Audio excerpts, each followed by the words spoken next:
Now, as you know, every company has something called the customer service department, right? And you go to a big company, you say, well, where's the customer service department? And they'll say, well, go down the hall, make a right at the elevator, make a left at the copy machine, and that little cubby hole over there, that's the customer service department.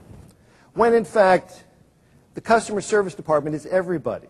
So everyone in this room is in the customer service department. So if you could kind of indulge me for a second, if you could shake hands to the person next to you and say, welcome to the customer service department.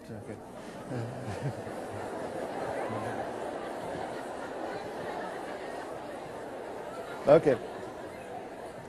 Now, don't you feel that you're better people now that you're part of the customer service department?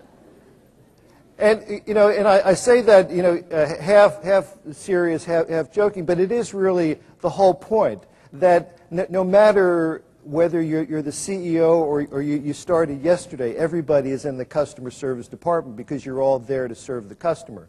Not too long ago, I was talking to a woman who had worked at Nordstrom some 20 years ago and went on to start a couple of her own businesses. And she was telling me that, again, 20 or so years ago, she was working one of the departments at Nordstrom in the downtown Seattle store. And Bruce Nordstrom, the recently retired chairman, and I'll be mentioning Bruce's name a few times today, he was coming through her department and saw that somebody had left a can of soda pop, on the counter in her department. So Bruce is walking through it, picks up the can of soda pop, deposits it in a wastebasket, and moves on. Never said a word to anyone. Didn't say, you, what's the story with this can of pop? How come it's there? He was the chairman of the company. It was not beneath him to put a can of pop into the wastebasket. And she said it was 20 years later. I've never forgotten that. Now, can you imagine if he had berated her or scolded her? She might still remember it, but it would be an entirely different memory. So he led by example.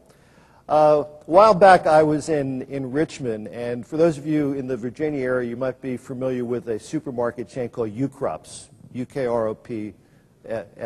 And I was talking to a fellow named Bobby Ukrops, who runs the company now. His father had started it. We were at his office, and then we drove to one of his stores. So, of course, we parked as far back in the parking lot as possible because he wants the customers to have the parking spaces close to the store. And as in most big supermarket shopping parking lots, there are lots of loose carts spread out around there. So he and I start walking from his car to the store, but we're doing it in this zigzag because he's gathering up all these shopping carts and getting together. So we're going like this, trying to get to his place. And that told me a lot about him. This is the guy who runs the company. His family started it, but it's okay for him to make sure that all those shopping carts are out of the parking lot so customers can shop there and to make life easy for the customer.